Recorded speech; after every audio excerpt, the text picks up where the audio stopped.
আসসালামু আলাইকুম দর্শক, আমরা আজকে আসলাম গাবতলী গরুর হাটে। ঈদ উপলক্ষে গাবতলী গরুর হাট এই যে সাজানো হচ্ছে। বিভিন্ন দেশ থেকে গাবতলী ঘাটে গরু আসবে। তো এসে আমরা একটা দেখলাম যে একটা গরু বেচা কিনা হয়েছে। আসলে এই গরুটার মালিক কে ছিল ভাই? ভাই আপনি মালিক? কে মালিক ছিল? আমার নানা। কত কত দাম দিছিল এই গরুটার? 1,38,000। মানে 1,38,000 তো বেচা কিনা হয়েছে, কিন্তু তোমরা দাম দিছো কত? আগে দাম দিয়েছিলাম 20। এক 1,20,000। না 2,20,000 নাকি?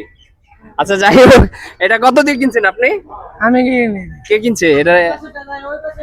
ওই যে মুরব্বি কিনছে মুরব্বী। টুপি পরা মুরব্বি আচ্ছা কত দামে বিক্রি হয়েছে? 1,38,000 টাকা দামে এই গরুটি বিক্রি হচ্ছে। আসলে ক্রেতা জিতছে, কারণ গরুটি অনেক তাজা আছে। বোঝা যাচ্ছে যে 1,38,000 টাকা থেকেও বেশি দামে হয়তো হতে পারে, যদিও এখনো কোরবানি অনেক দেরি। সেই জন্য হয়তো একটু অল্প দামেই ক্রেতা এই গরুটি পেয়েছে। তো ধন্যবাদ সবাইকে। পরবর্তী ভিডিওতে আবার দেখা হবে।